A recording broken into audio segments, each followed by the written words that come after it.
Pessoal, beleza? Como vocês sabem, eu não costumo usar minhas redes sociais para falar de assuntos que dá atrito, né? Uma vez ou outra eu até posto alguma coisa, mas quais são os assuntos? Política, futebol e religião. A gente já viu aí muita família destruída aí por causa desse negócio de política, direita e esquerda. Cara, eu tenho a minha forma de crer, você tem a sua. Eu não vou ir no seu WhatsApp ficar te enchendo o saco. Eu vou te respeitar, embora você tenha a sua opinião. Como eu também gostaria que agisse da mesma forma comigo. Você vê aí pessoas fanáticas por futebol, catando uma barra de ferro e dando na cabeça do outro pai de família, matando por causa de um time de futebol. E religião, umas coisas semelhantes também, né? Espírita, evangélico, ateu, umas tretas às vezes que leva a algo que a gente não curte ver, tá ligado? E só que eu acho que isso só desune a gente. Como eu faço um trabalho pela categoria, meu trabalho é unir para que a gente ocupe os lugares de decisões, para que a gente não deixe pessoas que não conhecem tomar decisões por nós.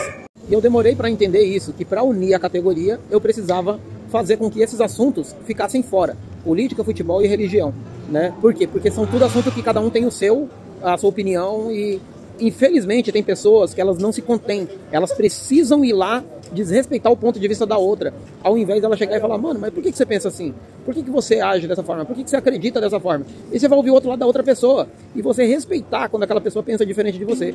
Por que a pessoa tem que respeitar você, e às vezes você não pode respeitar a forma da pessoa pensar diferente? Então eu acho que esses assuntos, quando você mistura com a categoria, a gente não sai do lugar, porque um começa a brigar com o outro, antes mesmo da gente fazer alguma ação em prol da categoria, que é o nosso trabalho, que leva o dinheiro para nossa casa, para a gente manter a nossa vida. Então olha o tamanho do problema, por isso que eu evito esses assuntos. A minha forma de pensar, mano, é que isso é tudo um sistema criado, tá ligado? Para que a gente seja desunido, tá ligado? Que seja individualista, para que a gente não tenha senso de união e para que a gente viva competindo um com o outro, sabe? Um pobre querendo ser melhor que o outro pobre e ele fica feliz quando ele tá melhor que os outros, que tá do lado dele e tal. A referência dele é mais ou menos essa, sabe? Então, tipo, quando você discute sobre futebol, política, religião, tem muito esse negócio de competição, né? De quem quer ter razão. E eu aprendi, mano, que uma discussão, ela nunca deve ser para ter razão, e sempre para progredir. Eu juntar o meu pensamento com o seu, e a gente, mesmo que discutindo de não concordar um ponto com o outro, que sai uma evolução, os dois aprenderam ali. Mas quando um quer calar o outro, quer ser o melhor, o mais bravo, acaba que não tendo resultados. Então, essa é a minha visão, é um sistema criado para fazer a gente brigar entre si. Usando um exemplo muito particular meu, sobre religião, os meus melhores amigos que eu considero irmão que não é de sangue, um deles é espírita, o outro era evangélico e virou católico, o outro é ateu. E eu acredito somente em Deus, eu não tenho religião. E a gente se dá muito bem, e além de a gente se dar bem, são pessoas que fazem o bem para a sociedade, são pessoas que somam, independente de qualquer situação. Eu não tenho como falar que essa pessoa não presta por causa da religião dela, cara. Eu não tenho provas disso, eu tenho comprovação de que isso é mentira, entende? Então, eu acredito na fé das pessoas, no que as pessoas acreditam. Então, já pensou quantas outras coisas acontecem isso no time de futebol ou qualquer outra coisa do tipo, como política também? Então, eu acho que o sistema usa a política, o futebol e a religião para viver fazendo a gente competir um com o outro e manter a gente separado, para que eles tomem atitude e a gente não preste atenção. Por quê? Porque a gente está focado no vizinho, na competitividade, na briga. Então, na minha visão, a ideia é essa, é justamente fazer com que a gente fique brigando um com o outro. Se vocês prestarem atenção, os ricos, eles são poucos, mas eles são extremamente unidos. Eles chegam num consenso ali para resolver o problema deles. E a gente, parece que teve essa programação, a gente não se une de forma alguma, é uma dificuldade. Tudo é um empecilho para se unir. A gente não acha, opa, peraí, nisso daqui eu tô junto, esse aqui eu tô fora. Não chega nem a fazer isso. Aquele negócio ali eu não gosto, eu tô fora. E já era. Tem situações muito específicas, mas se vocês notarem, é isso que é feito pra gente viver desunido, para que a gente não tenha força. Porque se a gente se unir, a gente tem força para acabar com esses políticos corruptos, para fazer o sistema funcionar do jeito que ampare a gente pelo que a gente paga, os impostos que a gente paga. A gente tem o poder de acabar com empresas exploradoras, acabar com a exploração, ou fazer o nosso próprio negócio. E isso ninguém quer que a gente faça, não quer que a gente tenha união. Dando um exemplo sobre política, mas não a política particular, a política que envolve a categoria. Quando a gente fez essa paralisação, o break nacional, a gente juntou lideranças do país inteiro, foi união, independente de quem acreditava na direita ou à esquerda, a gente se uniu em prol de valorização da categoria. Com isso, a gente fez uma paralisação que parou mais de 100 cidades. A gente conseguiu parar as principais cidades do país. A gente conseguiu uma audiência pública. Quem abriu essa audiência pública? O Boulos. Aí já, o fanatismo começa. Você tá fechado com o Boulos, não sei o que lá. Mano, eu sou do partido da Tabata, não tem nem como eu estar fechado com o Boulos. E aí o que acontece? Com isso, qual é o outro partido que abriu? O PL abriu? O Centro abriu? Quem abriu? Nenhum.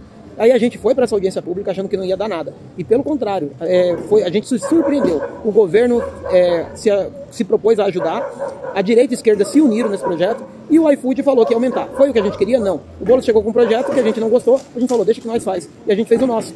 Não sei se vocês estão conseguindo entender. A gente não foi usado pela política. Pelo contrário, a gente está usando a política a nosso favor. Eles abriram a porta e vieram com um projeto pronto.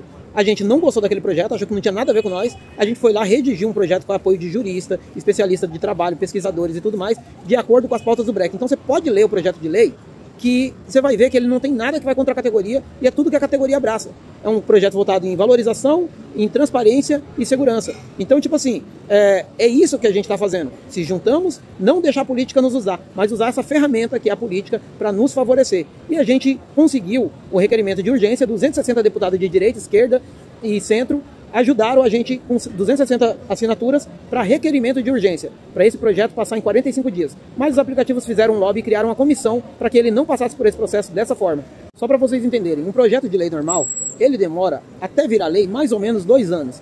E o que a gente fez? A gente usou um artifício que tem lá na Câmara, que se chama requerimento de urgência, para ele rodar em regime de urgência.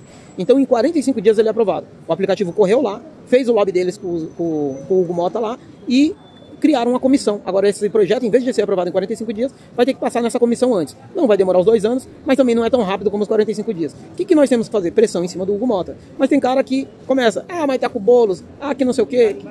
Mano, se a direita e a esquerda se uniram para aprovar esse projeto, o cara tá com essa visão. E aí a gente não cresce, a gente não se une, a gente não desenvolve algo que traz benefício. Olha o nível que a gente tá, mano. A gente tá pressionando um presidente de uma Câmara Federal.